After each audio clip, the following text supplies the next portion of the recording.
Sweet.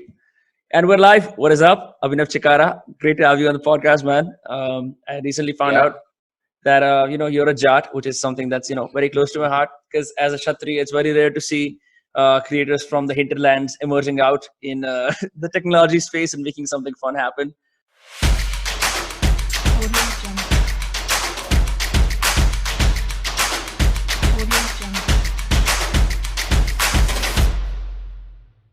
I keep seeing posts about 10K designers. Apparently, from what Prakhar tells me, Asim tells me, that's going brilliantly. What is this venture about? Let's talk about that for a sec. Yeah, man, for sure. So firstly, thanks for having me on this. This is going to be pretty cool, I can tell. 10K Designers is currently the thing I'm working on. So it's this. It's this company / startup that I've started, which is in the design education space.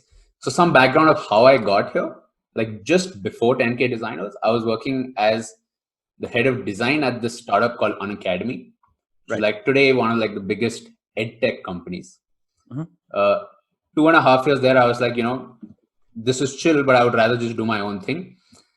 The reason for that is the way I actually got into Unacademy was me and a couple of friends of mine, 2 people in Delhi, 2 people in Bangalore. We were building this music app. We were building this app to actually listen to music with your friends on your phone. So imagine just say you have a WhatsApp chat room and you have a song playing at the same time, like the same second, and you're just jamming out.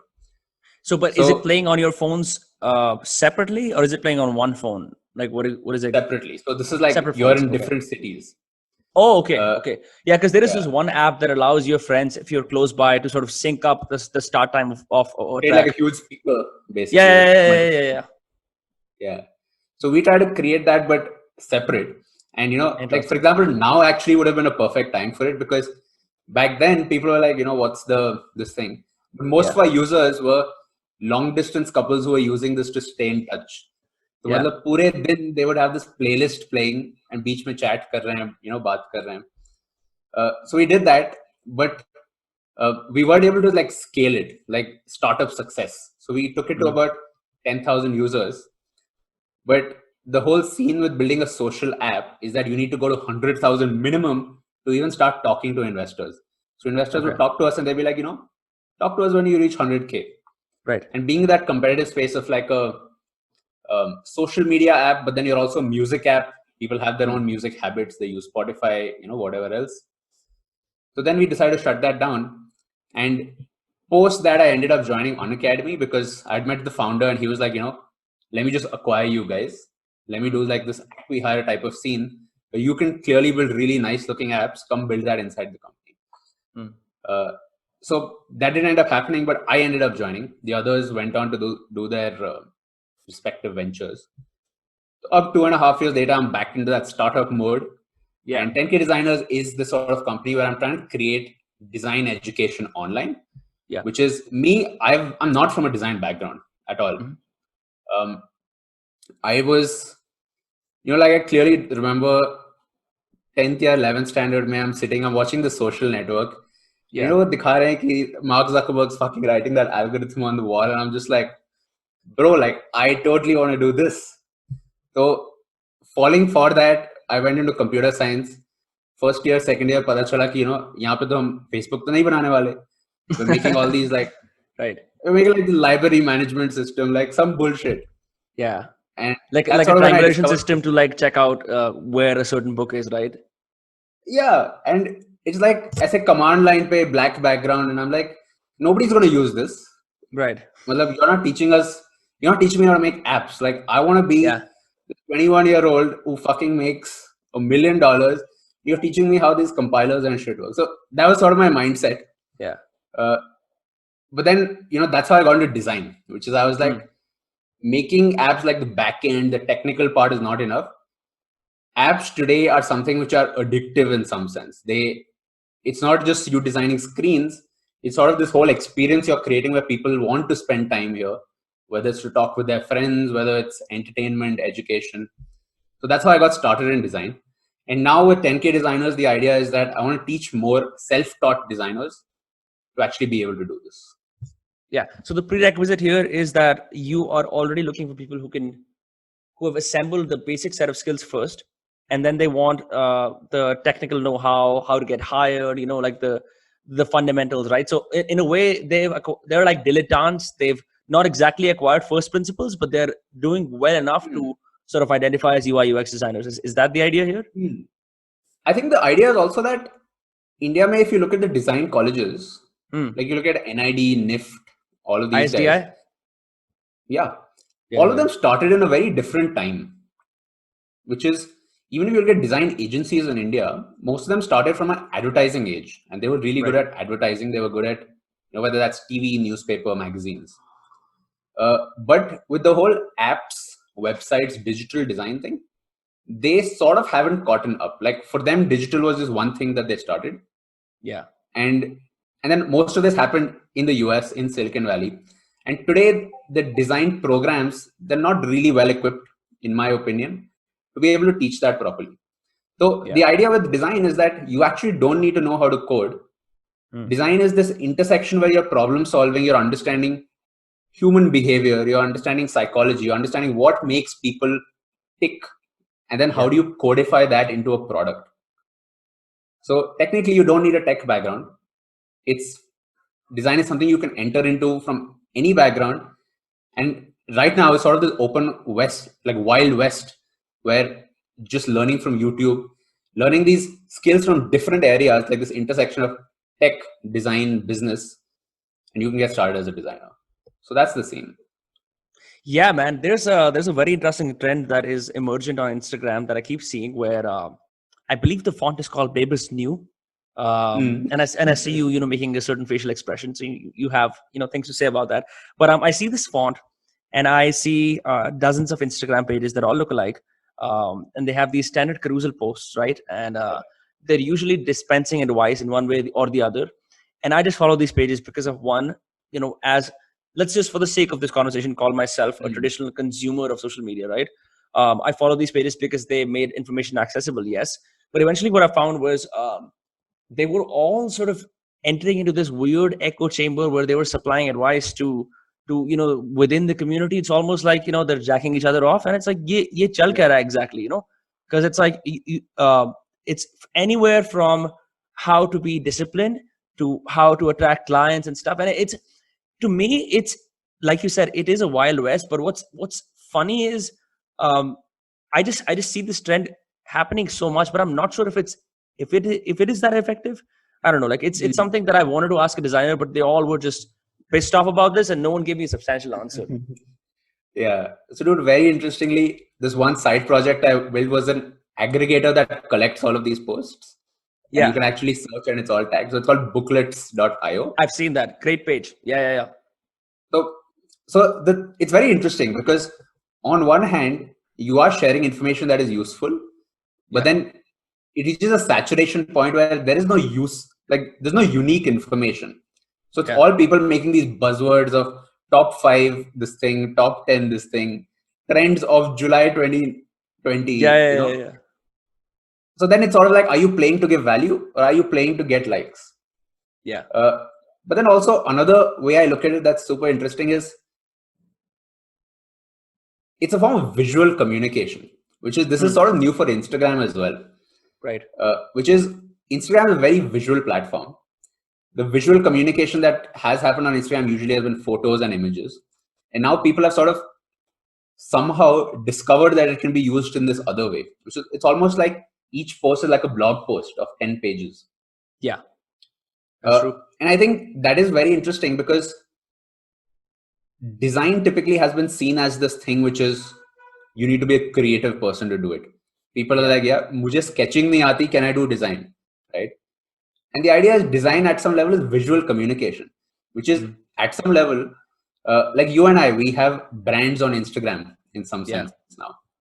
Over time, more people are going to be putting some part of their personality online, whether it's to, you have a side hustle that you're doing, you're starting a page to share something, you're starting a podcast, you're starting some sort of, any venture. You will have to learn the skill of visual communication. And I think right now where we are at with Instagram is that people have latched onto this new format of visual communication, and they're going to push that to, how far can I take this? I mean, if two more questions come to my mind based on that, because मैंने तुम्हारी एक वो देखी थी. I was seeing the live streams that you have around 10K designers on YouTube, right?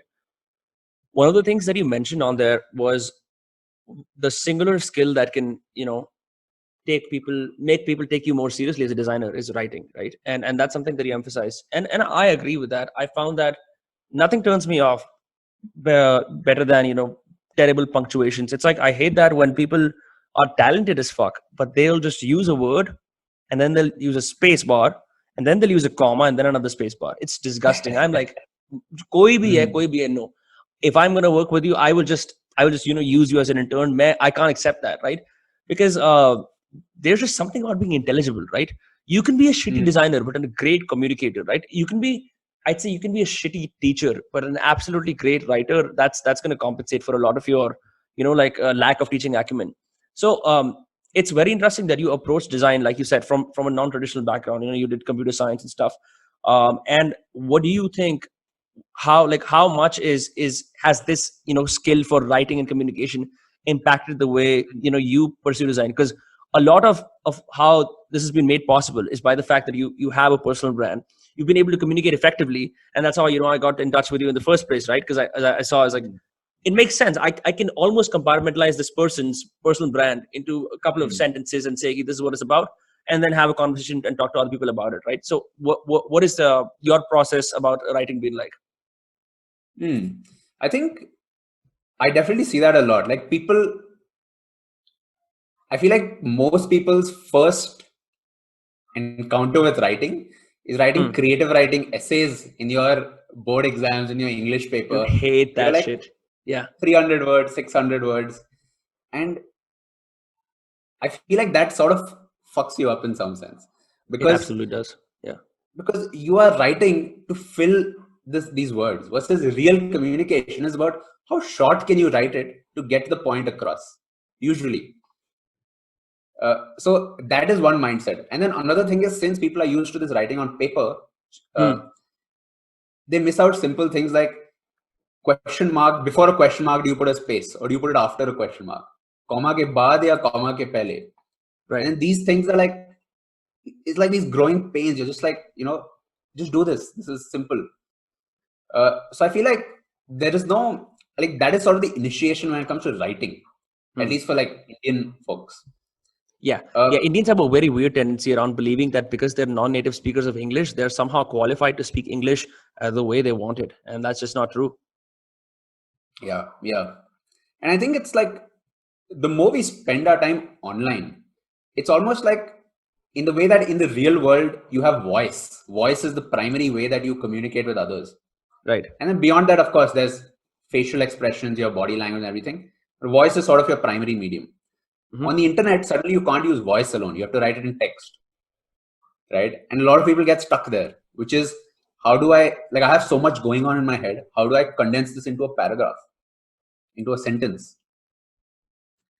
And just being able to do that is a big deal, because it's almost like you are like, today, the kind of world we're in, we are going to be spending more time online than offline. Yeah. Roughly, in some sense. Most of the work that you do is online. Because of the situation, most of the hanging out you do is online as well. Although, hopefully that goes back to normal. Yeah. But you do have to understand that this communication, text is a big part of it.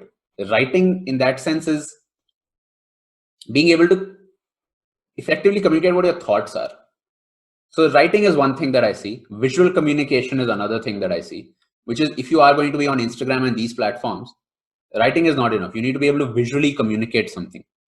And then, of course, now, as more people are getting comfortable with being on video, I don't think audio is like a big thing in India yet.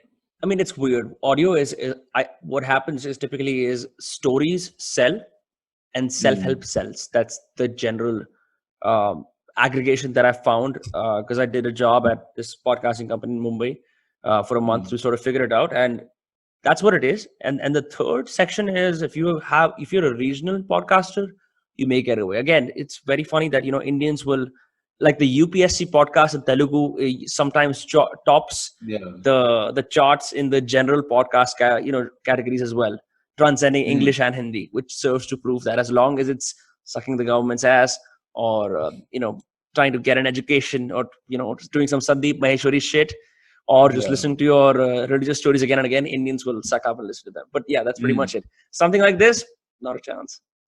Yeah. And I think in some way that is like a gatekeeper to a lot of Indians, which is if you are saying we have to write online to, like, which is why Indian Twitter sucks so much. Like Twitter is all about writing your thoughts. And that's a skill that you need to have that you cannot, which is why people are like Instagram behavior, TikTok behavior versus Twitter behavior is totally different. Yeah. Right. So I feel like maybe in a sense, the people who've been sort of gate kept on having like out of having a presence on the internet through text-based mediums are now finding their voice on mediums like TikTok. I love TikTok. I think it's an incredible platform. I have so many friends. I once posted like this thing on Instagram where I said like, those of you hating on TikTok, I borrowed this image from somewhere else. It wasn't exactly my thoughts, but I like the idea that, people who hate on it are just upset about the fact कि कोई और जिसको मौका नहीं था उसको मौका मिल गया और तुम्हारी इसलिए जल रही है कि वो जीत रहा है. वो जीत रहा है ब्रो, तुम्हें दिक्कत हो रही है इस बात से. You don't want your Ramu coming on, ठीक है? वो जो तुम एक सेपरेशन बनाने की कोशिश करते हो ना कि सर्वेंट्स क्वार्टर में जाके रहो या छूना नहीं है, वो ब्रेक हो रहा है और तुम्हारी फट रही है, right? It's the same idea of the movie Purge, except translated, superimposed upon the Indian landscape. But I think it's fucking fun. I think, bro, like, so far you had to vicariously consume Bollywood blockbusters to get a feel of like this escapist reality. What can it be? And now you have TikTok where you can just express that, man, and people will express TikTok. If people ever say any more shit about TikTok, or if they try to like ban TikTok because they think that the content coming from tier 2, tier 3 cities is sexist, misogynist, or racist, I'm gonna like, bro, you don't get it. Like, they're not woke. तुम अभी तो woke बने हो. अभी तो तुमने Ashoka university से degree ली और समझे हो कि लिबरल आर्ट्स क्या होता है. You've just learned postmodernism. You've just read Michel Foucault. So you believe that हम इस लेंस से सबको देख सकते हैं and we can cancel everyone. That's just not how it works, man. I don't know. I got really passionate there. For sure, man. I think it's like a lot of people who are on TikTok have at some level realized that the game is rigged. On all these other platforms, the game is rigged. And now they found their own game to play where they are having massive success. And now people are like, wait, like, how can you do that? Like to see somebody who's reached 100,000 followers, 1 million followers, and you're here posting your artsy photos from your South Bombay, this thing on your Instagram with like 67 followers, 300 followers. You're like, this is not happening. This is not happening.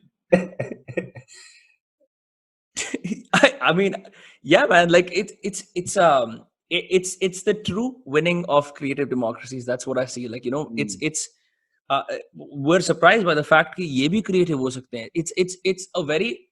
It's a very great way of showing Indians how ugly their mirror is and how they have उन्हें काफी समय से साफ नहीं कर रखा उसको. Now they're seeing it.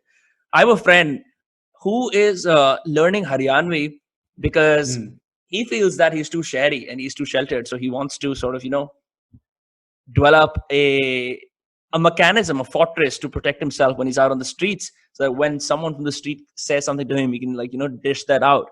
And I thought that was very interesting. It shows the separation that has emerged between our young, educated Indians living in metropolitan cities and the people living within those same cities and in rural areas. Like not understanding basic, like the street lingos, right? Not being able to drink chai on the street क्योंकि तुम्हें लगता है कि कुछ हो जाएगा, right? You're going to be mocked, all of those things. It's very, very weird. And I think that the people who keep sitting at their homes and they keep sitting in their ivory towers being protected by all of these echo chambers that they have are going to have a super hard time in the India that they grew up in. For sure, man. For sure. There's definitely a lot of different Indias that way. Yeah. Right. It's like there are multiple worlds within this world we're not all living the same game or the same. We're playing on different levels in some sense. Yes. Yeah, man. There is another thing that I wanted to bring up, and which was, so मैं तुम्हारा podcast देख रहा था with this guy called Goji, which is everything, which is such a hippie name, by the way, Goji. Or it had, so what's weird, very weird is the way information works, right? Because I remember watching this stupid ass documentary on, like a general encyclopedia on aliens on YouTube. In my first year of college in Boston with the first friend that I made. We smoked a doobie. As an Indian, I had no idea how strong American weed could be, right? So I was blasted out of my mind at that point. But meri lagi padi thi. This was like cannabis sativa, good strain. We'd bought it from like this shady guy who was from Seattle, all of those things. We're sitting in this apartment and we're trying to watch this documentary. And for me, I'm like in that whole zone कि मेरे को USA के बारे में समझना है, यहाँ कैसा होता है, क्या होता है, right? So I'm alert, paranoid, and also high, which is a terrible combination, right? And then lo and behold, there's this mention of these Anunnaki aliens, right? And then this guy stops. And then we sort of bond on the fact that the Anunnaki is a crazy name. And we end up making a guitar song about it. I think I still have the recording. And then I saw that YouTube title. And I was like, how is this possible that this weird piece of information will come back at me 5 years later? Like what the fuck? Are you a fan of aliens? Are you interested in conspiracy theories? Dude, I would say if I wasn't doing the design stuff, the design podcast, like that channel, Avnux 2, is sort of my backup plan, which is if this design thing, if I get too saturated, too bored with it, I'm just like, it's too repetitive. I'm just going to go all out there. Yeah. But yes, dude, I'm sort of like I would say, yes, I am a big conspiracy theorist in the sense that I've sort of grown up with a lot of these, mostly just YouTube American side of conspiracy theories. Yeah. And now it's sort of like, I'm just at a position where I don't feel weird talking about it. Because I always had this thing, ki, the minute I start talking about conspiracy theories or something like that, people are going to be like, oh, dude, this is this kind of guy. Versus now I feel like I have that permission, now that I have this serious design thing going. I'm like, okay, now I can experiment, finally talk about all this shit that we've been discussing on the side anyways, which is not on the internet. Yeah. It's a very weird and awesome concept that you just described. Like, I want to practice nudism, but I'm not famous. I'm famous ho gaya, so everyone be nude. But it's crazy. It's so freeing in a way, right? Like how the ability to create something tangible, something that is valuable to the world, allows you to sort of present the more, how do I say it, the more uncomfortable, the more esoteric concepts around yourself, right? Like the fact that I practice nudism, right? Only in my room, because I can't do it outside, because lo and behold, samaj bol dega ki ye kya nanga ladka ghum raha hai, right? But it's great, right? It's fucking great. You're just like there, and you're just like just sitting and like exercising and doing all those things. But it's I don't know. It makes me feel intensely human. Just the ability to sort of walk around naked and just do all this stuff naked. Your dick touches the ground. The marble floor is cold, and you feel it. It's fucking weird. But in terms of let's talk about your childhood for a sec. So basically, scene kya hai? Like, so you grew up, you were born in Delhi, and did you what activities were you naturally inclined toward? Let's say in your formative years, around like from the ages of 4 to like 13, 14, drawing, painting, getting high, yeah, lighter क्या बोलते हैं उसे, whitener snort करना, like क्या scene चलता था? Yeah. So, dude, I've sort of I've grown up in this sort of environment where, so I moved to Bangalore when I was maybe in my third standard, so third grade. Yeah. And it was a big sort of cultural shift for me somehow, because before that, I was in like Delhi only for a year, but I was in Pune for about 6 years.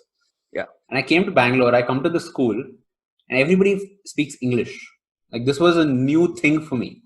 Right. I was like, how is that? Like, how is that? Like, I didn't know how to operate in that kind of environment. So that way it was almost like this. When I think back of it, it feels kind of weird. It feels odd, but that was sort of the scene.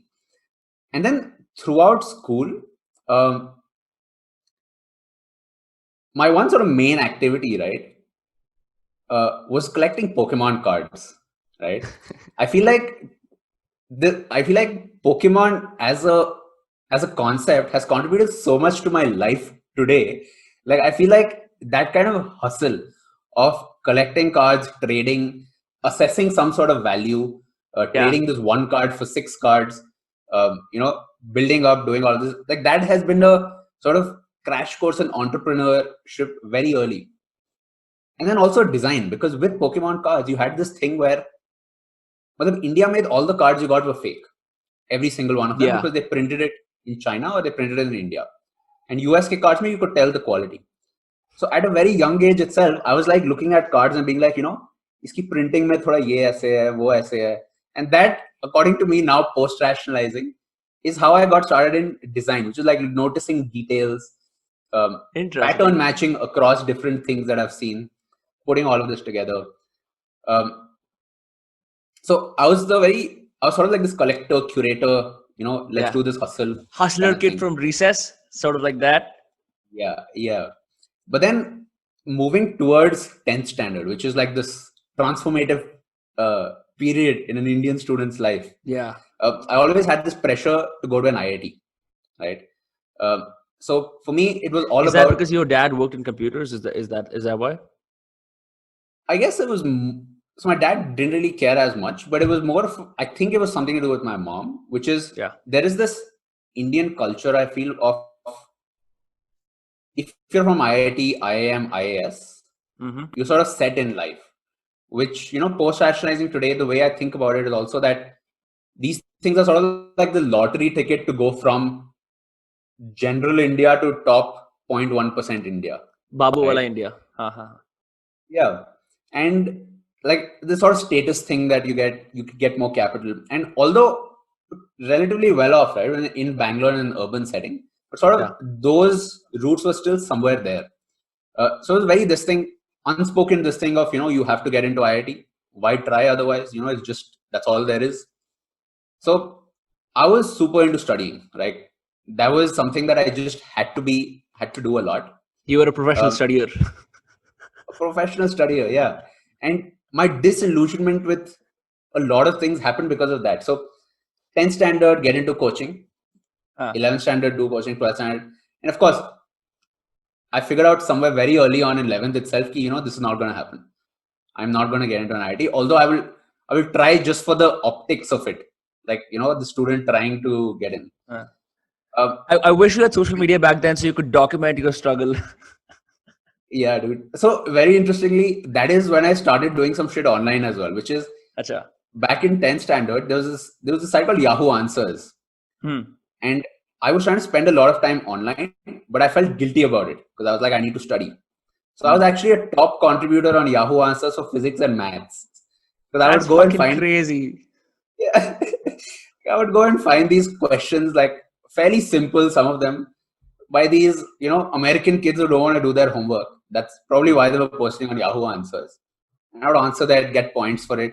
That's when I first joined Facebook as well. Dude, this is like total study this thing, but I set up this page on Facebook called I think it's called Definito Daily Definitions. Where every single day I would post a textbook definition of something. You call yourself Definito? No, I don't call it, but that's the page was called. Okay. Yeah. Okay. I thought your moniker was Definito. That's a cool little like Magneto's cousin sort of moniker. Yeah. So I did that page, and I set up this page. I would daily post a definition. I did some hustling around. Then I got this feature in Bangalore Mirror newspaper maze. They put this thing saying this kid has put up, sharing information online. It was a weird time. But I was basically knowledge worker. Yeah, exactly. I was spending so much time online, but I had to justify it that it was part of my studying. Yeah. So I was doing all of these kind of things. So anyways, that happened. Then I sort of got into, then I watched Social Network. I was like, this is what the real hustle is. Let's build something for millions of people. Got into computer science, and I think engineering was sort of the shift for me. I was like, fuck studies, I thought computer science, I like it, so I'll probably do better. My GPA was crap. I was like, okay, this system is rigged. I need to find something else to do. Yeah. And that's sort of where I got into design and stuff like that. Yeah. Do you feel like you found your match quality with design? Like where you as an individual with your skills and the opportunity, the playing field match together? Or you still feel like there's more to seek? Like you might transcend design and go somewhere else? I think for sure, I realized that I don't want to be a designer forever. Yeah. Because at some level, I also feel that when you're in a certain field, you always have somebody to look up to. Yeah. You're like, the next level for me is if I was at this person's level and then at this person's level. So maybe as a founder, I would look up to certain, just an example, I would look up to certain, like Gaurav, I worked with him at Unacademy. He's the founder. I look up to Gaurav because there's a lot of stuff he knows that I don't know. Right. Beyond that, Gaurav probably looks up to, let's say, Mark Zuckerberg or whatever levels. With design, very early on, I realized I'd capped in some sense, which is designing was okay, but I was like, where do I go beyond this? And that's sort of when I started figuring out that designing, there's a lot more to it than meets the eye, which is you're not just making these screens. There's so much background stuff like under the iceberg, which is, for example, the idea of TikTok that we talked about. Yeah. If you were designing TikTok,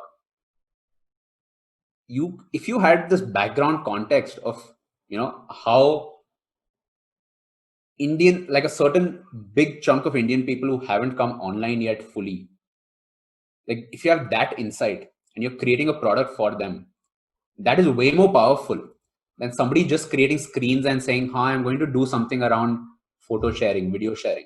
You'll never get that deep impact. That's true. So then I was like, what is design? What is it really? It's like where does it sort of end? Like to me, once I could design really good screens, I was like, okay, now I can translate the ideas in my head to like visual stuff. Right. But then I started discovering this entire part of it. Yeah. Yeah. I was having this conversation. I actually have had this conversation with a couple of friends now who work in the YouTube space. और मैं उनसे ये कहता हूँ, like we forget that हर रोज India के अंदर बच्चे बड़े हो रहे हैं और हर रोज their parents are handing them phones for the first time.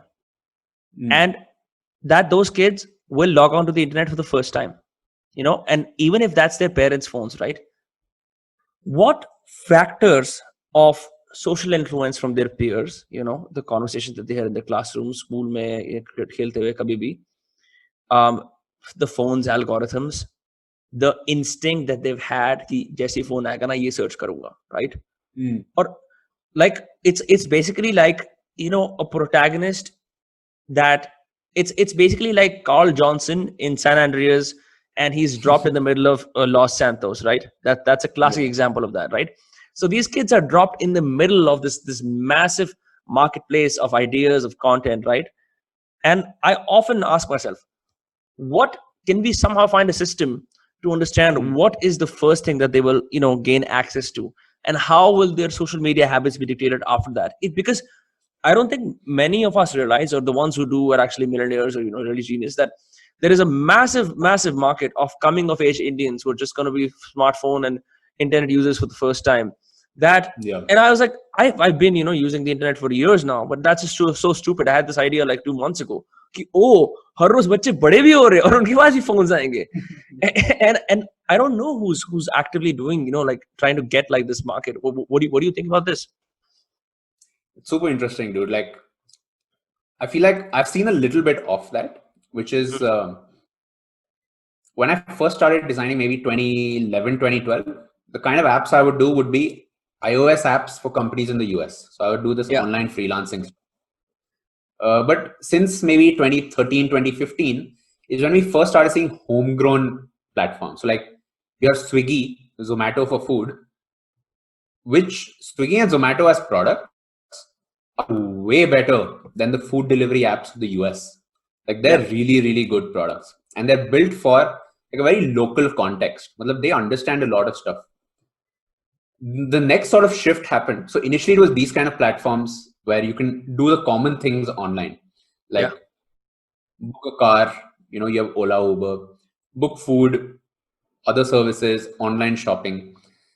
Now I feel like the sort of phase that we're in is those kind of platforms have sort of reached some saturation where they're now slowly breaking as people come in. It's now about content, which is when this geo thing happened, right? Just a couple of years back. People are coming online for the first time. They have this much free, like smartphones, of course, gotten cheaper. You can get a smartphone like maybe $5,000 today. Right. Internet is super cheap, almost free. And now you have all of this free time, like velle baithe hue hain, and now what do I do with this? So I feel like there are some internet companies today, and that's probably the biggest opportunity right now, which is how do you build content for India? And it's not new. This is something we've been seeing over the past few years, YouTube pay. But exactly what you said, like this one person who gets their phone, like for us, if you remember, the kind of internet exposure we first had was these sort of web pages where, you have this shitty formatting or something like that, with these ads and everything. And now, today, the kind of experience you have is you open it, you different, have man. very different. And do it's hard to imagine. Do you remember those Nokia phones that came out that were the first GSM phones, right? The first right after CDMA, there was the GSM phones, in which you could use. There used to be a small E icon on the top that denoted that the internet is on, right? And then they had these inbuilt app stores that you could pay 99 rupees that would just be added to your phone bill if your parents had a postpaid plan, right? And then you could, for 99 rupees, you could buy these great, I don't know what the software they use, but like these great shitty games around, protagonists running, doing stuff, like, renditions of movies, like, like for instance, Dawn came out, right? The movie in 2006, right? So you have a game around Dawn, right? Like those games you could buy for 99 rupees. Anil Kapoor's movie about, accidentally murdering his wife came out. So there's a game for that, right? And so you're seeing all these small games, and I used to buy these games, and it would be a big problem for my parents, like, 99 rupees ka game kharid liya, right? Because just the trust in because I remember, as an early digital native, it was still fine for me to sort of, play out in the unknown and do these transactions, right? For my parents, right? It's still, they're like in the second, third phases of their, like they're just later in life, right? So they would have this sort of conservative attitude around spending, money around this. And now I'm like, I'm decently okay with technology, but because of my ability to sort of roam around and experiment with stuff, I become like the go-to guy in my house for everything. And it's very interesting how my parents are bigger consumers of social media than I am, which is the crazy thing, right? Because I think they probably are at that point in their life where they don't have to justify or regulate it as much.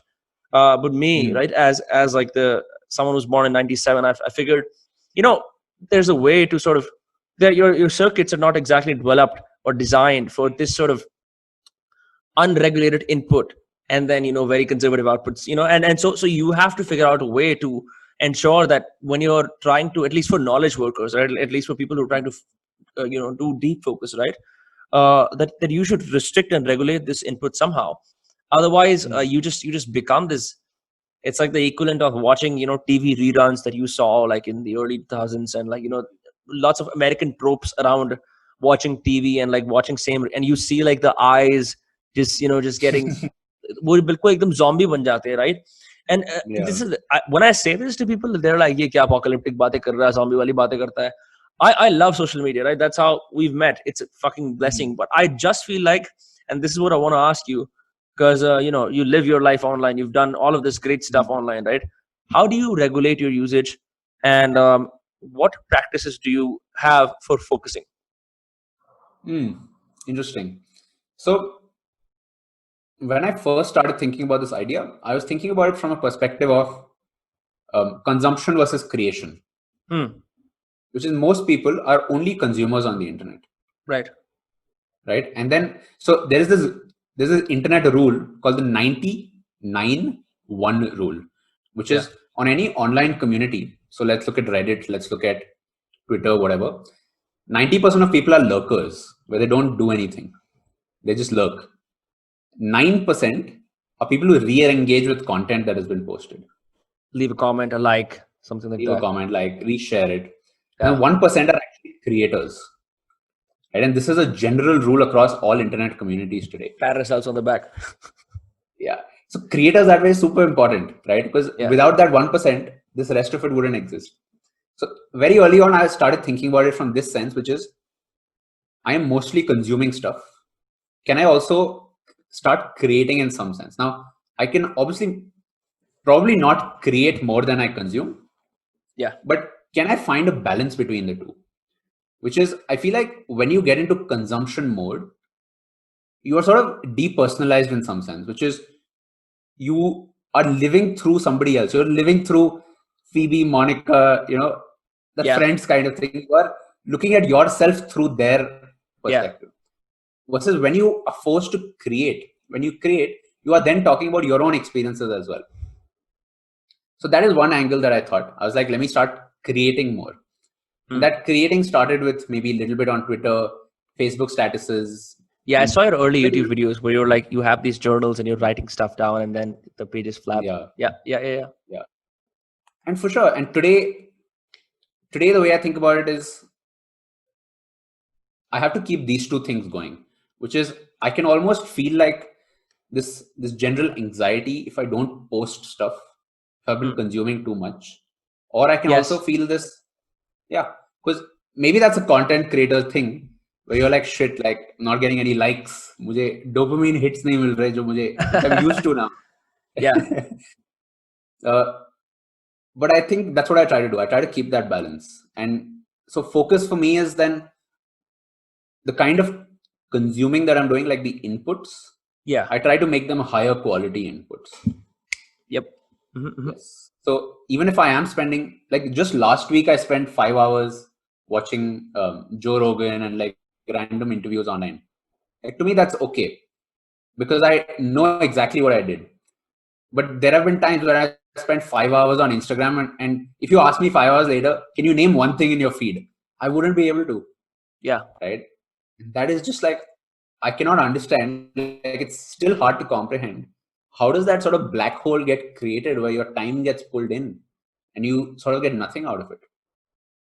It's a very, very interesting concept.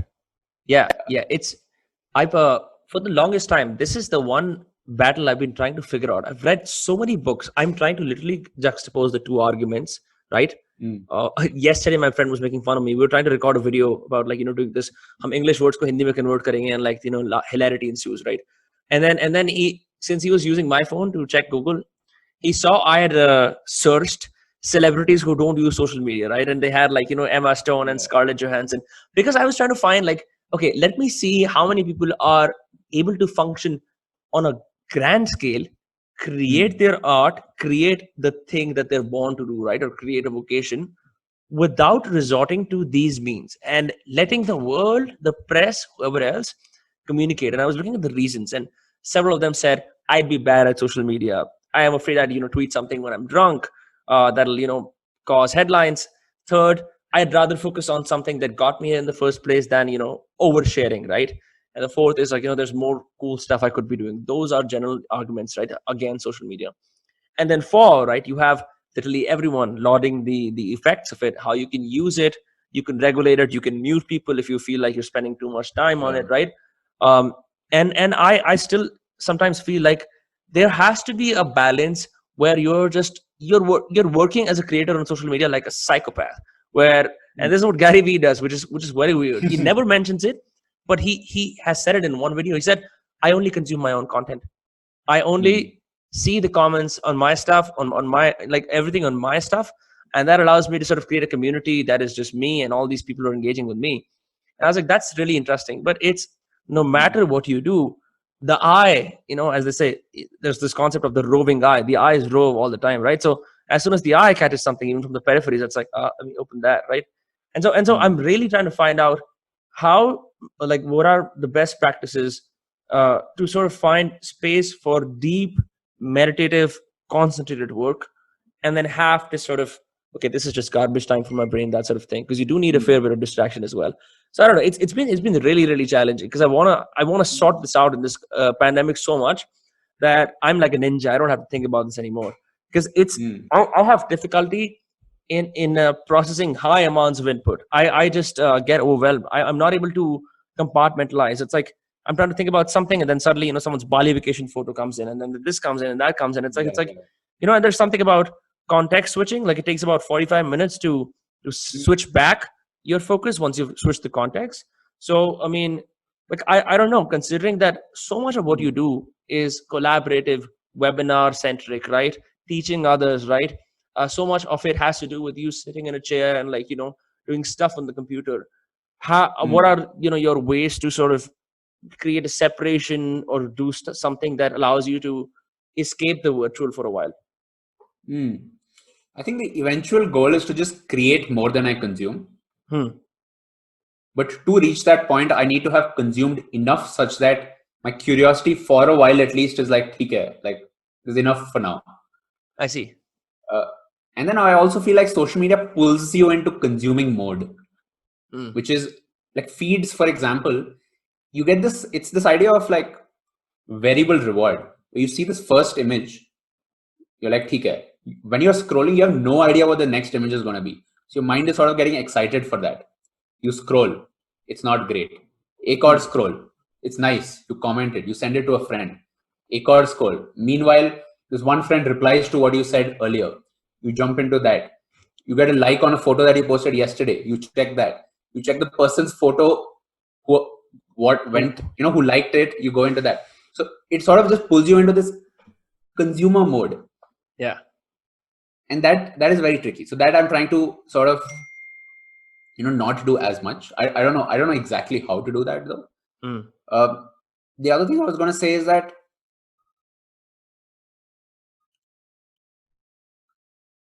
eventually the goal is to create more somehow. And I think using Instagram as a creator is very different from using Instagram as a consumer. I believe that. And I don't know exactly where that line is. In fact, I believe that it should be a separate app. Instagram for consumer creators should be a separate app. Yeah, there's Facebook Creator Studio, right? There's Facebook Creator Studio that you can use, that you can because it is not a very interactive interface. You would agree as a UI UX designer, right? Yeah. It is not the best interface. So that almost allows for the practicality of, hey, I'm here to post. Let's be unemotional about this. Let's post, right? But here's what I was going to say. I just remembered this, which is when you're scrolling this thing, you get instant gratification in some sense. And when you're used to instant gratification, it can be difficult to train your mind for a delayed gratification, which is if I have to real life also, by the way. Yes. So even like, for example, right now, if I have to make a YouTube video, it'll take me at least, let's say 3-4 hours to do it. And then I only get the reward at the end of it. Yeah. Versus I can just browse and get, like these short loops. So it's almost like you have to retrain your mind as a muscle to want delayed gratification rather than to want instant. Yeah. I watched this video that you had on your 10K or on your own channel where you talked about making goals and not resolutions, right? And I believe the resolution part is something which is a common fallacy which many people fall into, like, and it's such a wasted, it's a spent trope at this point ki hum resolution banayenge, right? Not even going to get into that. But you said something along the lines of having tangible goals, right? So instead of having these abstract goals, right? I want to get better at X, right? You have tangible goals.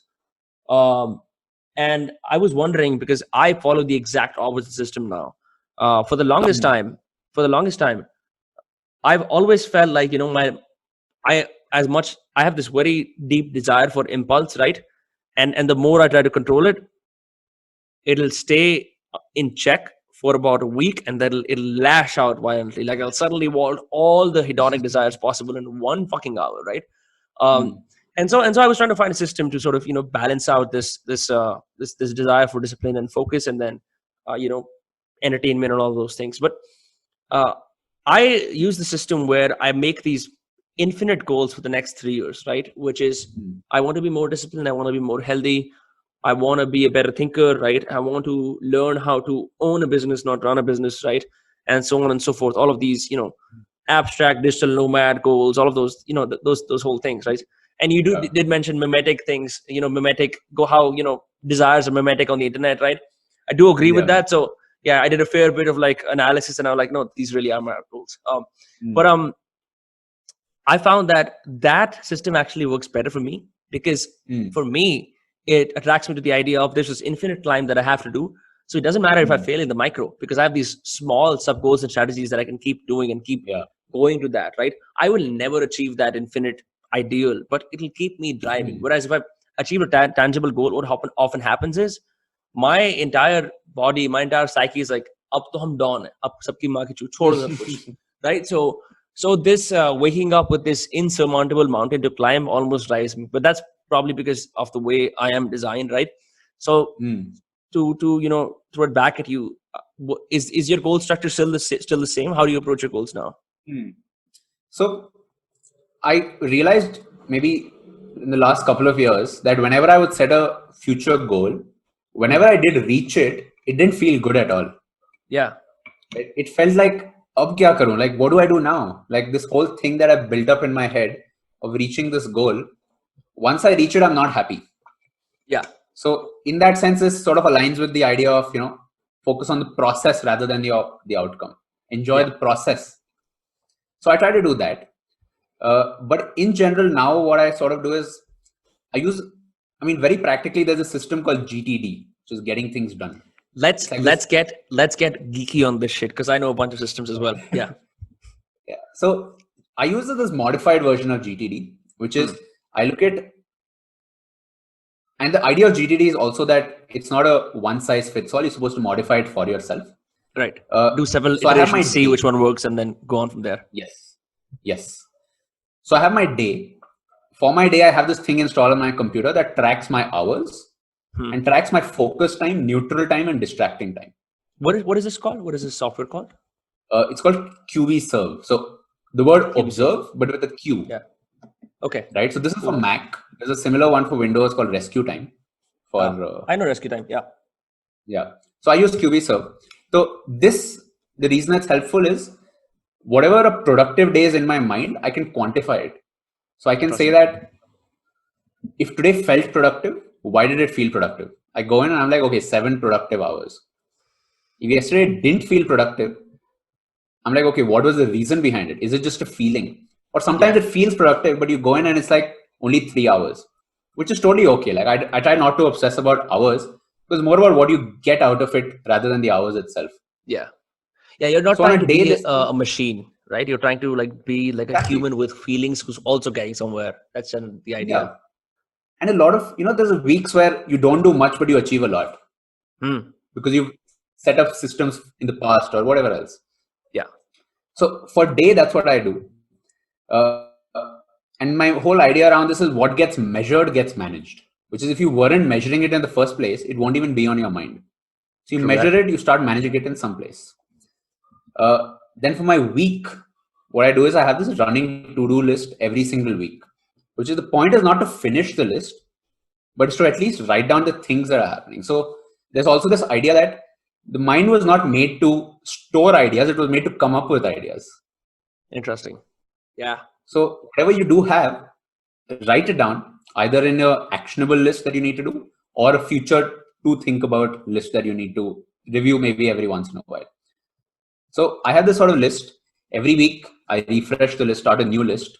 The things that don't get done, I don't care about them. The reason I probably wrote it down because it was important, but realized that it's not a priority, so I didn't do it. The mind has a funny way of sending out noise along with what is actually important. So that's why it is at rest when you're like, मैंने तेरी सारी बातें address कर ली हैं, अच्छा ठीक है, अब मैं कुछ नहीं बोलूँगा. Yeah. Because otherwise you feel like you're in reaction mode.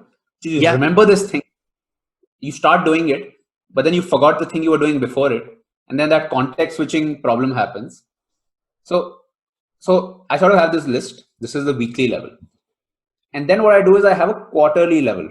Now this is a system called OKRs, which is used in like tech companies and shit. But I'm trying to do that for my company specifically. So it's basically you have objectives and then you have key results.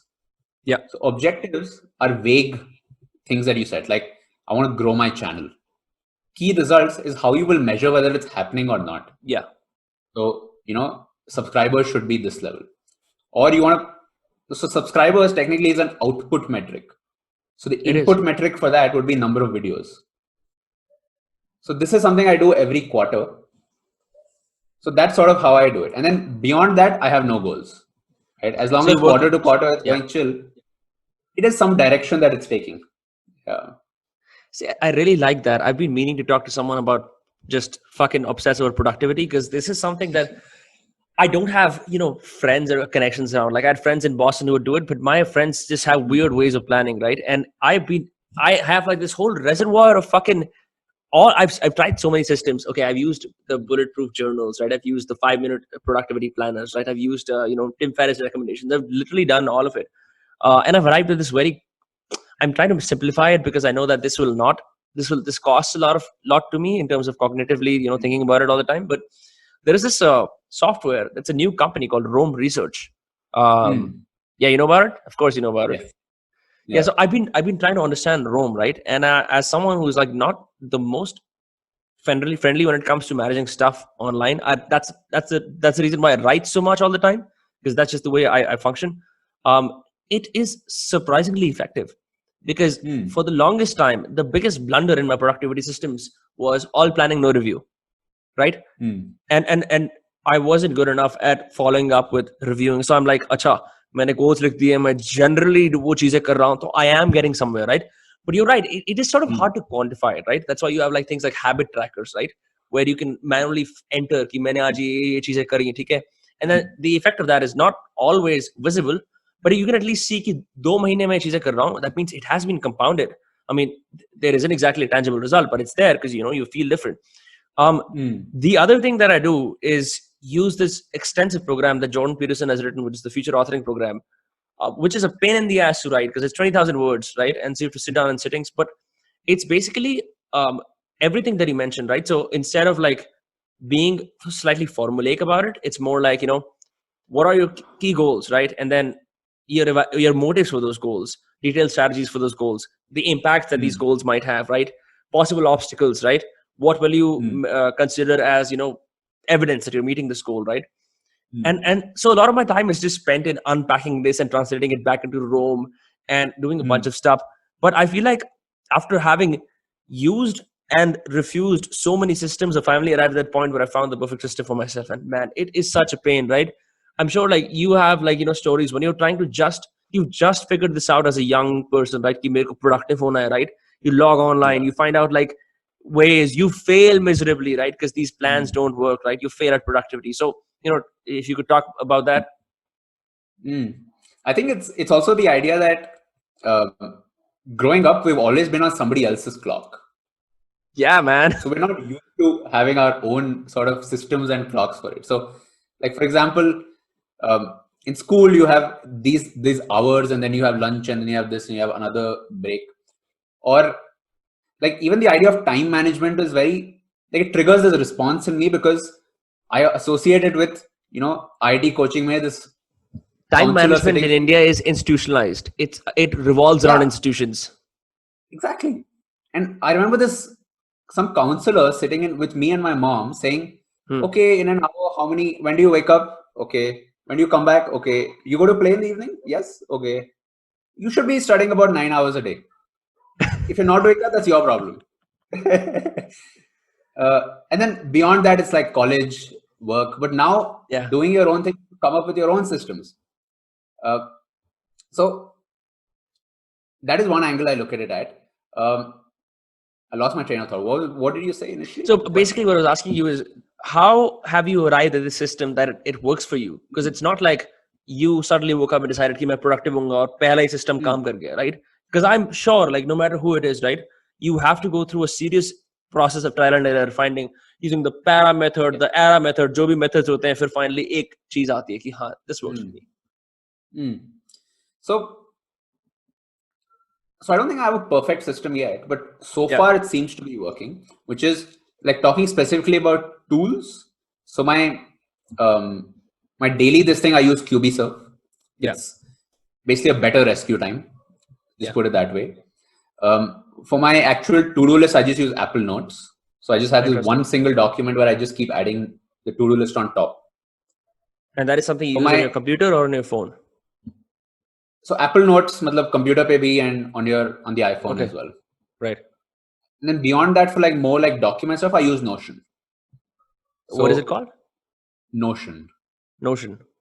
What's this about? So it's almost like So Notion, Roam, Coda, these are some of the new age tools. And the main sort of difference has been that when you want to, let's say something like Google's ecosystem, Right. when you want to create a document, you have to go to Google Docs. You want to create an Excel sheet, you go to Google Sheets. Right. But that's not how your brain works. Your brain just has stuff going. This is just how they are forcing you to do it, which is they are compartmentalizing it in ways that make it easy for them to, create these products. Right. So the whole idea with Notion and Roam is that you have to create your workspace in the way your brain works, rather than the way they think you should do it. Yeah. So Notion is a place where it's technically a note-taking tool. It's like a documents. You can make documents in it. You can just write stuff. You can create a linked table. Within a table, you can have, you can link it to pages. Something like Evernote would just have pages and folders. Here you can have pages inside pages inside pages. You can create basically the way you have it in your head. You can create this whole model on Notion.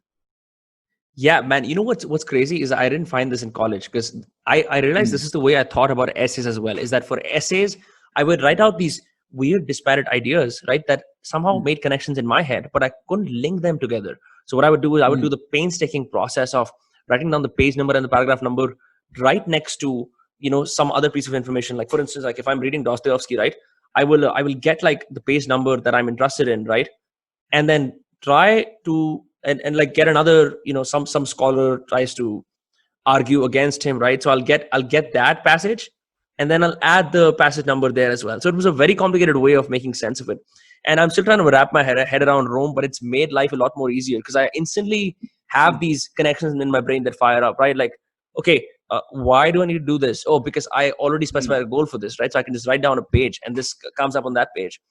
In terms of, there is one more thing that I wanted to ask you. You have built what seems to me like very successful, at least several online IPs of some sorts, right? There's the booklet stuff, right? There's 10K designers, right? There's Upnooks. How do you approach managing people, right? How do you approach, do you have managerial days allotted to this? Do you have someone else who does that for you? How are you able to manage and then, create output on that scale? So my overall framework is that the things we talked about right now are planning and prioritizing. Right. Beyond planning and prioritizing, I have two more parts, which is making processes and then delegating. Right. So processes to me are basically that the first time I ever do something, it takes too long because you're trying to figure it out for the first time. Yeah, man. But talk once about it's editing done, a you can podcast probably episode on your own for the first time. Yeah. And it's really hard, man. It's really, really hard. So the second one gets slightly easier. Third gets easier. Eventually you have some sort of mental checklist of, okay, my thumbnail needs to be made by this time so that I can upload this here. Then it goes to Spotify. But then iske liye you need a different thumbnails. Clips ke liye you'll need this separate thing. This happens, this thing. So what I do is I create processes. And then once I have a process, which is a repeatable thing around that, I give this to somebody else. So for example, so I'll give you an idea of some of the things I have right now. I don't actively work on all of them. So there's booklets.io, which is just running right now on little bit of ad revenue. It's not much. I have this thing called uisources.com, which is a repository of mobile designs. So this is like a membership site. You pay $30 a month, $100 a year. So this is making like $1,000 to $5,000 in a good month. But this is completely passive as well. Yeah. And then there's new things like 10K designers. There's a Discord group. There's this masterclass, which is a 3-month design program. Yep. I have this Abnux 2. I'm not really working on it, which is the sci-fi conspiracy podcast. But there's this other one, which is called whiteboard.fm. Yeah. Which I have somebody else as the host for. And, we found a freelancer who sort of takes care of the clips editing. But the best way to manage freelancers is you have to first do it yourself. Then you figure out a process for it such that, it like literally a process could just mean a document which says, number 1, do this. Number 2, this is how I like my titles to be. This is how you should think about YouTube titles versus clip titles. And then once, because this already exists in your head, it's just that you haven't put it out. Yeah, you have to But once make you it do put teachable. it out, yes. Once you do put it out, you can hand it over to somebody else saying, you are now responsible for this process. Yeah, And then it just happens almost without your intervention. that's true. Yeah. You know, for the longest time, I was on the fence about wanting to scale this or not, right? Because I was thinking, you know, मैं तो writing करने के लिए बना हूँ, मेरे को तो seriously सब कुछ छोड़ के लिखना चाहिए बस, you know, like playing out the trope of the starving, serious, wearing black turtlenecks type of writer. ऐसा मैं सोचता था. But eventually I realized, you know, to free up time for myself and then to, you know, allow myself to do stuff that I like more, I need to create stuff that works for me when I'm sleeping, right? That's a general sort of idea that's become famous now that Naval Ravikant is blowing up on Twitter and people fucking, you know, suck his dick when it's appropriate for them. But you know, the point is that I in my last week has probably been the most hectic in I guess like a year, because I'm used to a certain level of stress that I can manage very well, right? But then suddenly, up kya ho raha hai? It's like I suddenly have this impulse, this urge, and it's part of my goals to delegate all the processes that I don't want to do myself, right? And Yeah. I've just come. I finally made peace with this. That there is no other way to move forward without doing this, right? You can you know have all the talents, right? You can be a 10 and everything, but it's just you're gambling with your time, right? So and that's valuable. Yeah. So the last week has just been me making these, you know, Zoom videos explaining processes and stuff, and it's been immensely fun for me because then I realized, so because here's how you see it first when you first start to work with people, at least for me, because I'm fairly new to this, is you feel like इनको समझ में आ जाएगा. I feel like if I speak on the phone, you know, repetitively and emphasize it with enthusiasm, they'll get it. You have to be a Harvard grad, you know, then Harvard grad won't work for me, right? Because things are not intuitive. We think that because we figured it out, it makes perfect sense, right? But a completely different person works alone, and a completely different person teaches others how to work that same thing. And I just once I made that division in my head कि ये दो अलग चीजें हैं, मैं तो intuitively ऐसा भी कर लूंगा, ऐसा भी कर लूंगा, ऐसा भी कर लूंगा, दूसरे बंदे को 1 2 3 4 करना पड़ेगा, right? But in the last week, so many things that are happening now on the back, मुझे कुछ करने की जरूरत नहीं पड़ रही है, वो हो रहा है. I'm seeing the magic of it, and it's crazy, man. It's crazy being able to get people, you know, excited, get them to manage stuff, right? Motivate them in the right manner, right? Incentivize them properly, right?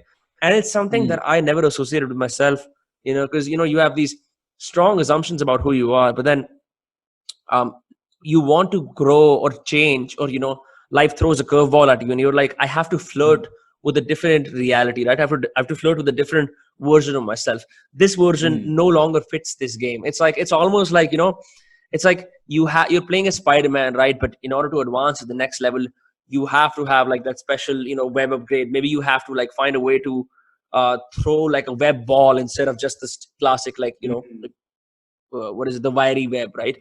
And so it's been a lot of that. So it's really interesting to see that you've managed to come along so far through these processes and being very, you know, type A and disciplined about this. कि पहले ये करना है, पहले ये करना है, पहले ये करना है, फिर ये करना है. I think that way I'm really excited that, you know, when you think about entrepreneurship in India, you're like, you know, it's this thing where the first thing that comes to your mind is you need to raise money for it. And you're like, ठीक है, funding कैसे होगी? And to do funding, you create some sort of thing that appeals to the VC but is not your product, which is like you'll work on your deck or something like that. Yeah. Most businesses aren't VC fundable. So you'll get nowhere with that. Versus, I think today what we're seeing is, as a content creator, you are an entrepreneur, this is today's version of entrepreneurship. Weirdly enough. You're putting stuff out. You're seeing how it performs. At some point, you're going to realize what is monetizable. You have these users or this audience that you have. You will start thinking about them in different ways. And then, you know, as you start hiring people, that is what a startup looks like. What do you think about that? What do you think about this? I want to generally get your perspective on this new age of creators. Like, how do you think about the space we're living in? I think it's very exciting, right? Because the rules aren't exactly clear. It's like I mean, I'm sure there are levels to it, right? Like there's creator A with, you know, 10 resources, creator B with 100 resources. There's levels, sure, right? But I feel like all of us, I mean, we might have different cars, some might have better cars, some might have worse cars, right? But we're all sort of in the fog with our headlights on and navigating into this new world. I don't believe that there is a clear rule book for this. Like, this is not procedural work. This is not work that, I mean, you can have templates, you can have mindsets, right? You can learn from people who are 2 steps ahead of you. But this isn't exactly a place where you get better by repeating the same things. Because you also, what you also have to deal with, and on the very small scale that I operate at, is that you also have to deal with a lot of chaos, right? You will hope your day happens like X, but your day happens like X plus 3 7 8 5 jo bhi kuch hai na. So a lot of it is just getting okay with dealing with uncertainty, chaos, right? And understanding that uncertainty isn't always bad. I mean, it's like a gamble. It's like, आज मैं ऐसे खोल रहा हूँ, आज इसके अंदर से प्रोफेसर स्नेप निकल सकता है जो मेरे को मार देगा, या आज मैं से खोल रहा हूँ, आज गाड़ी निकल सकती है. You don't know, but you just have to keep playing the game. So I don't know. It's interesting how initially, I think what happened with the internet is people just started companies with being profitable from the first day. But I think now people, as they create content, they realize their value or even the potential to monetize later on. Like I don't know of, unless people have been successful in other fields and then they come to social media and do something. I don't know of many people who start with the intent to profit from one day. Most people, since you're an expert in a certain field, right? You have a bit of a specialization there, right, with your design thing. But I think most people as creators are just starting out. मैं कुछ डालना शुरू करता हूँ, right? It's still based on the impulse to create. मैं कुछ डाल देता हूँ, मैं कुछ कर देता हूँ, देखता हूँ क्या होता हूँ. It's the same way as like आप स्कूल की असेंबली में खड़े हो और आप किसी को धक्का दे देते हो, right? So immediately what happens is everyone looks at you, right? It's like you're creating a ripple and trying to see what that does to you, right? And if you're good enough at it, if you experiment enough, right, you'll eventually figure out something that I'm doing right is working, and then you go on from there. That's when you get to that level where you're like, अब मैं systems बना सकता हूँ, अब मैं ये कर सकता हूँ, मैं वो कर सकता हूँ, right? Where you're at the optimization level. So I mean that's what I feel about it. Yeah. And I also feel like when I see parents saying, I won't get you a smartphone, online time mat karo, padhai karo isme. Like, parents don't understand that. Where the fuck do you think your children are going to be working? They're going to be working online. Yeah, man. Developing an understanding of how the online world works is more important than developing an understanding of how your school system works. And this idea that you mentioned of you want to get into writing, but then you're also doing a podcasting.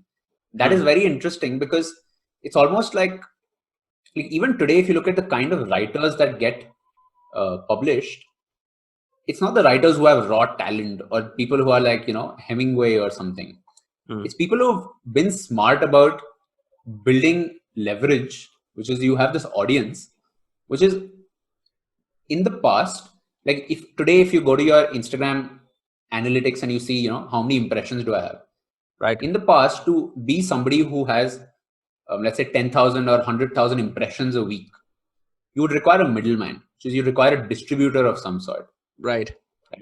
And today you're building your own distribution channels, and that is your leverage, and that is how you will get into traditional industries as well. So doing that is super important.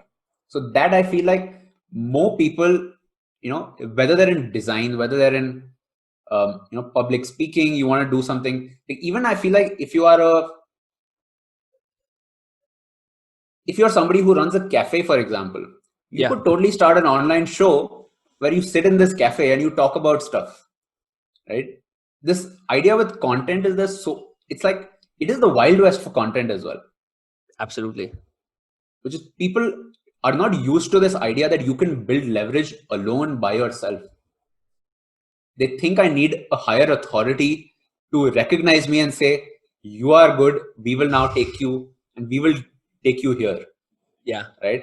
So I think that is something I'm really excited about. I'm still waiting for the day when directors will be able to release their films on their own channels. That'll be a big shift, because there is this new OTT platform called Sony Live India. That's Sony's channel, right? Sony's streaming platform. And my dad produced a film on it. And what's funny is that the film wasn't being released, and then suddenly COVID came around and they needed they had a dearth of content. Film got sold off instantly, right? And I and the only reason I'm mentioning this platform is not to promote the film. It's called Kadak, by the way. But because I saw something very, very interesting, and that I think will shake the TV industry, and they have no idea it's coming.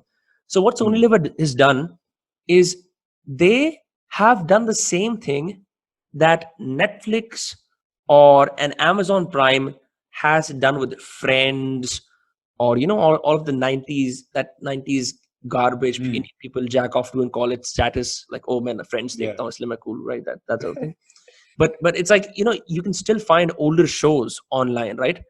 In India, you don't exactly have a collection of Sarabhai versus Sarabhai or Office versus Office. Guess what Sony's done? So Sony has basically put all of those older shows on that platform, right? So you can get that nostalgia. And what they've also done is all the channels that Sony owns, and Sony owns a bunch of channels, right?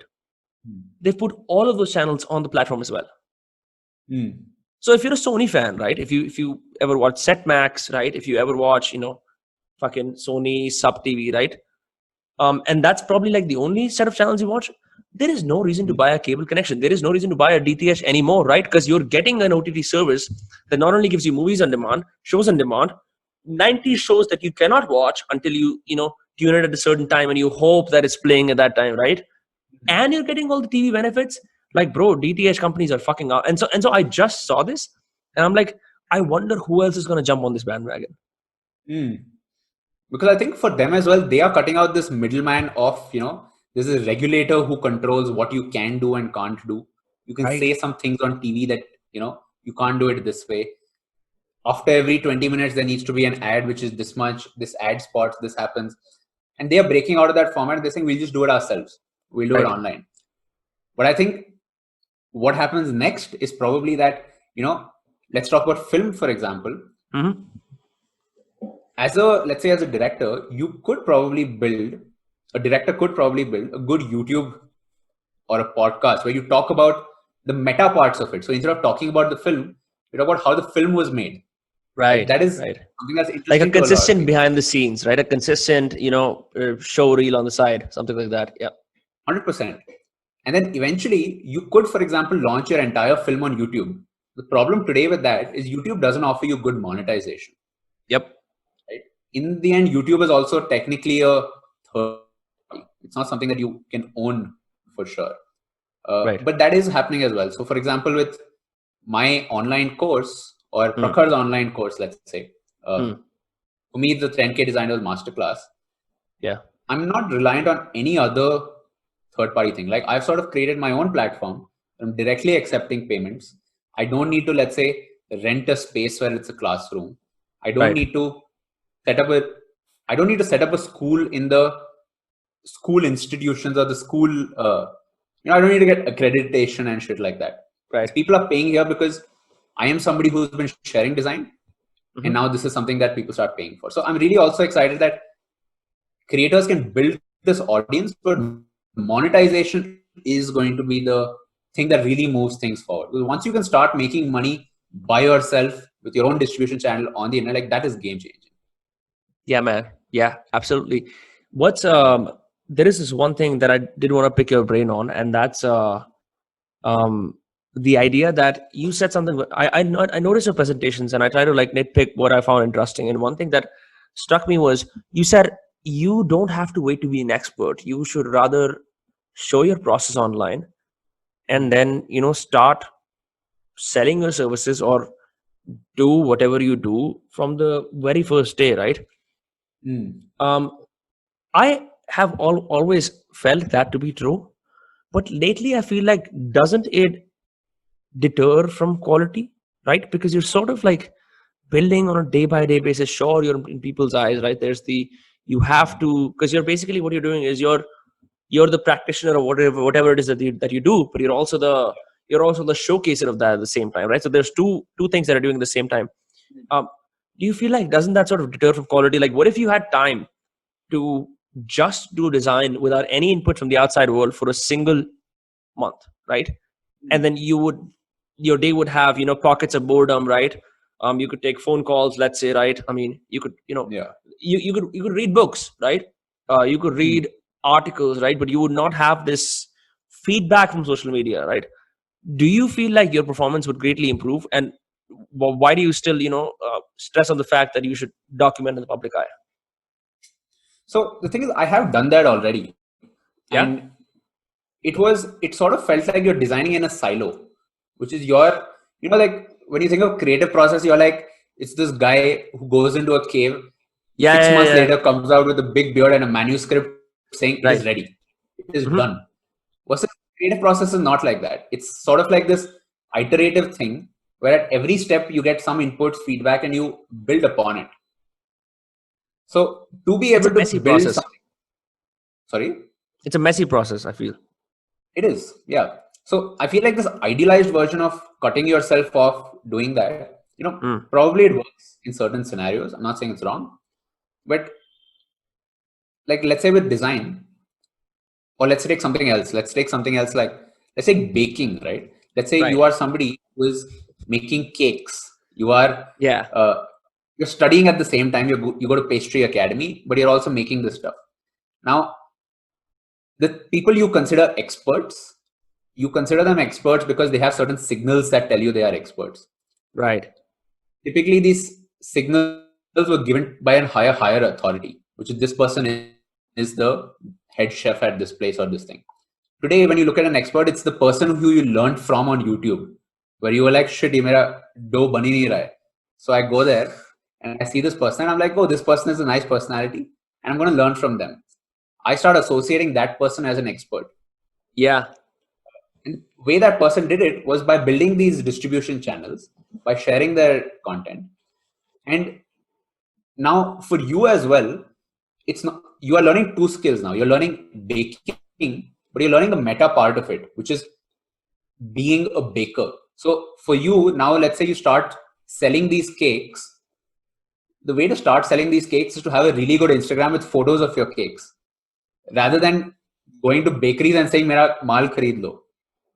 Is you are owning your distribution channels, and that is not something you can do later. You can just do that as a part of the whole thing itself. Fascinating. That's case in point, because I, as you were saying that, I pulled a book from the side. So I have this dream to go to Spain and live there for a couple of months or years, depending, because I have these weird visions of me just walking around in the Andalusia mountains, and that's something I can't let go of. And so I was like, let me follow this whim. So when this COVID shit ends, I'm gonna go and live in Spain for a while. So that's the plan. But so how do I get there, and how do I make the most of my time there? Right? I want to learn Spanish, right? And so who do I trust? I trust someone who is able to learn any skill fast, right? Lo and behold, Tim Ferriss, right? Trust that guy because he can deconstruct stuff and learn it really fast. And so Tim Ferriss has this, what is it? A polyglot on his podcast, right? And he's telling you how he does it all. And they basically have a way in which you can learn it really, really fast because you learn all the important words of the language, right? You dress up like them. You practice, for $5 an hour, you can speak to Spanish speakers via Zoom, right? That sort of thing. And so suddenly I'm developing this interest, this affinity for this guy.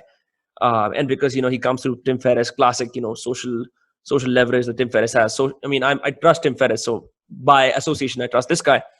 And then I look up Spanish books on Amazon. And because I don't know the authors, irrespective of the reviews, I can't trust them as much, because this could be a generic book. But I know that this guy who I saw on YouTube was sort of meant for my purposes, right? Because I am of this generation of trying to hack things, trying to make things easier, more efficient, right? Finding ways to bypass. And so I bought his book, right? It's language hacking Spanish, right? And he has these for several languages. And it's just it's wondrous about what you. It's just case in point for what you said. That it really it all happened because I saw him on YouTube.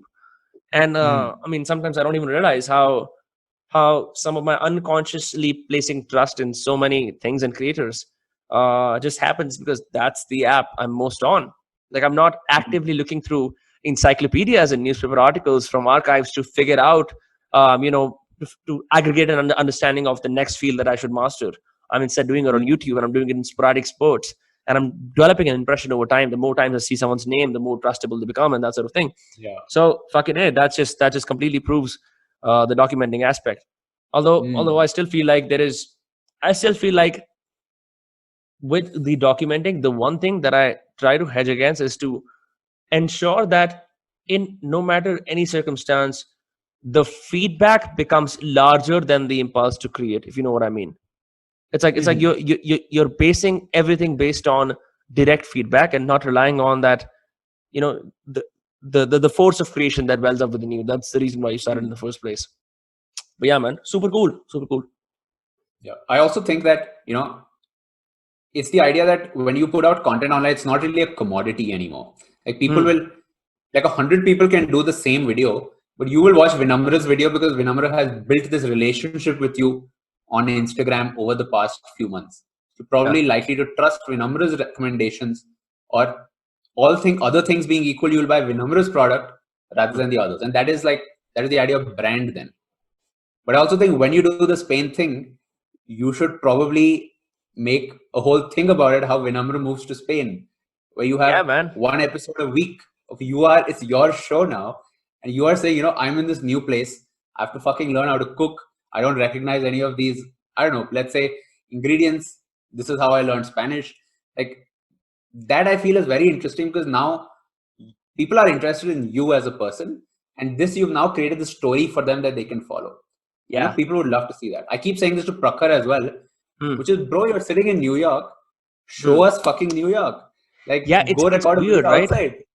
It's Yeah. very, very weird how so many of my Indian friends would talk to me about the nuances of life there, right? And what happens is once you start inhabiting a place, like we talked about before, things become intuitive to you. You don't realize that, just the fact that you're walking out on a New York promenade with a Dunkin' Donuts coffee is Mhm. something that people are dying to see, right?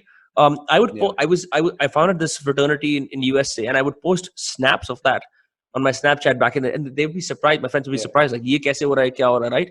And then I realized, okay, there's clearly something that I'm missing because I am getting this high of like, अब मैं ये समझ चुका हूँ, अब मैं ये समझ चुका हूँ, मैं ये समझ Mhm. चुका हूँ. I forget that people are still crazy about that. So, Abhinav, do I know that you mentioned people like storytelling. Are you a fan of books? Do you read books? How do you typically consume information? Yeah. I read a lot of books. Yeah, Although nowadays, with non-fiction, I typically just watch YouTube summaries of books. There's few channels interesting. that I like, and they do a killer job at it. Yeah. Yeah, talk to me about some of these channels because I might do something on the side around summaries. Yeah. So my main channel, the one that I follow, is this channel called Productivity Game. Okay. And what this guy basically does is he makes these 5 to 10 minute videos which cover the entire book. And then Right. at the end of the video, he gives you this 1 page PDF document, which is just a summary of the entire thing, like the key points from it. So it's Blinkist for YouTube. Yeah. So his video is sort of like this whiteboard style video where he explains Yeah. everything. And he gives you this one PDF that you can. So, like the ones that are really important to me, I print those PDFs out and I stick it on the wall because now I'm like, instead of Fascinating. reading this book and thinking, I'm just going to see the whole book at once. And 2 weeks later, I'll switch it out because now I'm like, okay, I've somehow absorbed this concept. But growing up, I read a lot of fiction. Yeah. I don't do enough of that these days. But today, now non-fiction, I typically just watch YouTube summaries. Yeah. So what sort of fiction books did you read? I read a lot of Goosebumps. Fuck Right? yeah, man. I read, It was a very weird Indian student who went to scholastic fairs sort of affair. yeah. So I sort of graduated from, let's say, Tinkle, Yeah.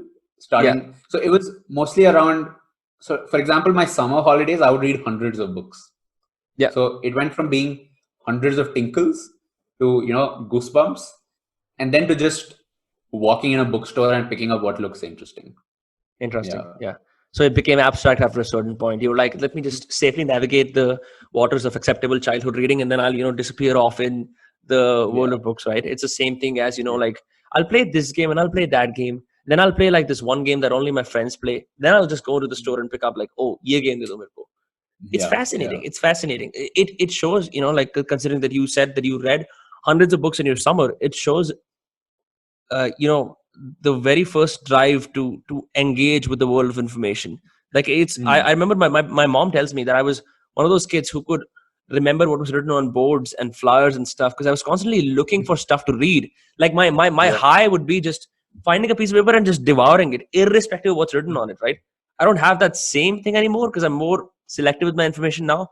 But it's very interesting to see that the kids who were readers early on, um, go beyond the whole I sit in my room quietly and read a book, I'm like this massive bookworm, and build something online or do something online, which is what you're doing. And man, it's Abhinav, it's been such a blast talking to you.